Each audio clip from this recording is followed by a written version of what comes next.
दसैँको लागि एकदम राम्रो सेलरोटी बन्न रेडी भइरहेको छ र हामीले यो ब्याटर पनि तयार गरिसक्यौँ र यहाँनिर अब यो ओइलको काम हुँदैछ। अब चाहिँ सेलरोटी तारेर अनि त्यसपछि फेरि लोकल कुखुराको मासुसित खानुपर्छ है त। ल अब यहाँ सेलरोटी बन्छ त। बामा छोरा बुहारी नातिलाई टिका लगाइदिन आउनुभएको होइन। खडा मान्छे यहाँ उहाँ के अरे राजा रानी जस्तो देखिनु भयो। ल भन्नु त बुवा के भन्नुहोस्, सबैलाई शुभकामना दिनुहोस्। सबै इष्टमित्रलाई 2080 सालको दसैँको शुभकामना। आमाले दिनु। सबलाई सुख शान्ति मिलोस्। मेरो बुढीलाई सुख शान्ति मिलोस्। बिमार हटोस्। छोराहरूलाई त टिका लगाइदिनु झन्। यतिकै खुसी छन् भन्ने त तपाईँले नै खुसी छ। टिका लगाइदिनु। ठिक भन्नुभयो। मस्तै आशीर्वाद दिनु ल।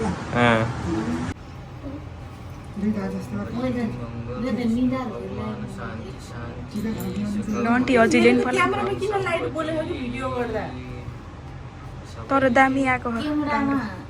हजुर नवदुर्गा भगवानले रक्षा गरून्, नवग्रह दशाहरू जति सबै शान्त भएर जाओस्, ज्ञानी हुने, बुद्धिमानी हुने, ठुलो मान्छे बन्ने होइन। सबै कपी गर्ने क्या मैले। सबैको नि भन्नु न, ठुलो सोच राख्ने होइन, ठुल्ठुलो देशहरूमा जाने, ठुल्ठुलो कामहरू गर्ने, सबै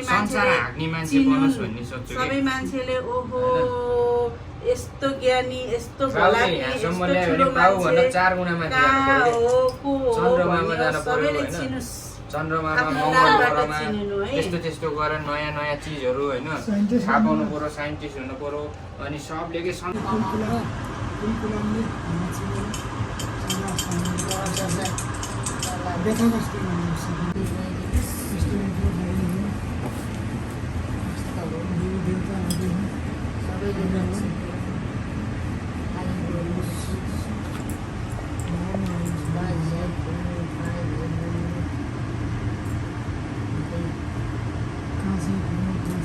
टिका कार्यक्रम भइरहेको छ। यहाँ बुहारीलाई टिका लगाइदिनु हुनुहुन्छ, भर्खर छोरालाई लगाइदिएर भ्याइसक्नु भयो। अनि अघि नातिले पनि लगाइदिइसक्नु भएको छ। आशीर्वादको वर्षात झरिरहेका छन्।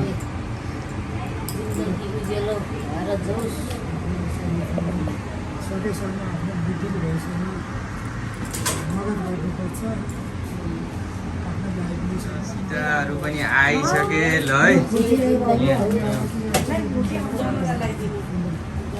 जमरालाई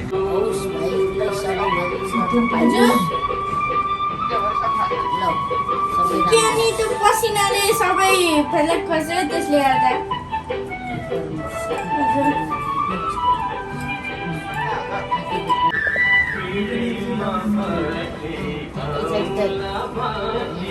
सीताला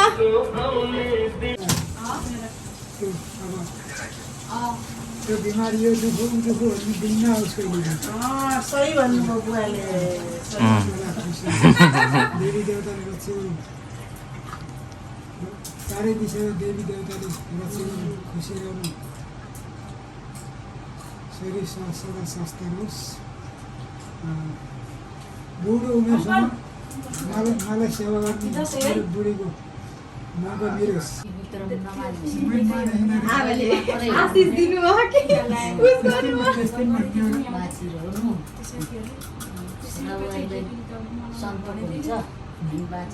कतिजना थियो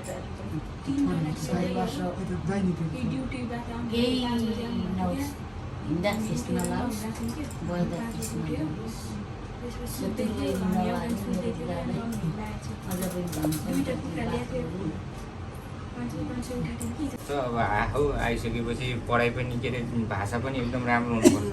भाषा पनि त्यति नै अफरहरू पछि होइन राम्रो हुँदै जान्छ, जागिरहरू पाउँदै गरिन्छ।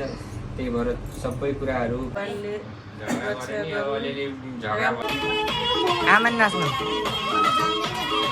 ल। तपाईँ ननाचेर हुन्छ? तपाईँ झन् धेरै जान्ने मान्छे हो नि आमा।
सिम्बल कता देखाएन उही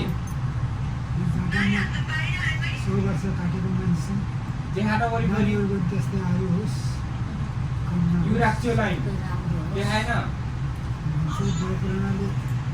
काँसी फल्नु बाँसे बुढाबुढी छुट्टीमा पढ्ने लाइन बोल्नु त्यसका भन न बोलाउनु के भन्छ ढुङ्गो उसँग त उनाइ फुल्ने बेलासँग बाँच्नु 100 वर्ष भन्दा यता केही पनि नहोस् सुख शान्ति रहनु धन सम्पत्ति बास गरौँ आशी बोके बाँचिरहे फल्ना छोराले यस्तो राम्रो गरेछ अरे यस्तो कस्तो विकास गरेछ भन्ने सुन्नुहोस् राम्रो होस् बाँचिरहे धेरै धन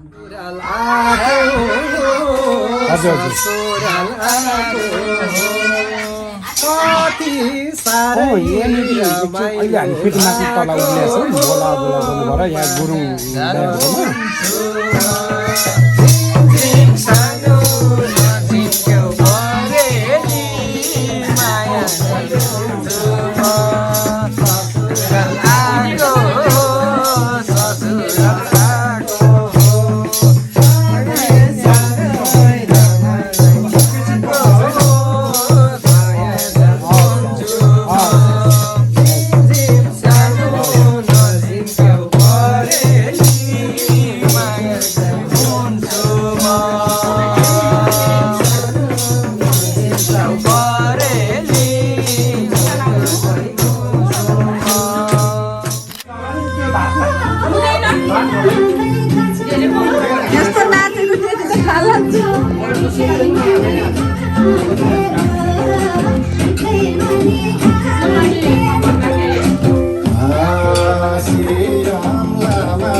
बिस्तारै खाना है थप्नु है ल ल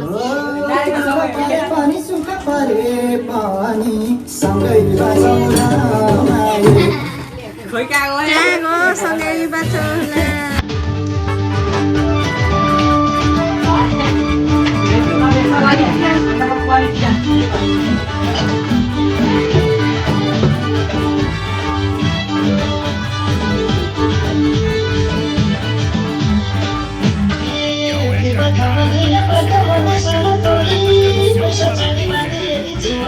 छोरी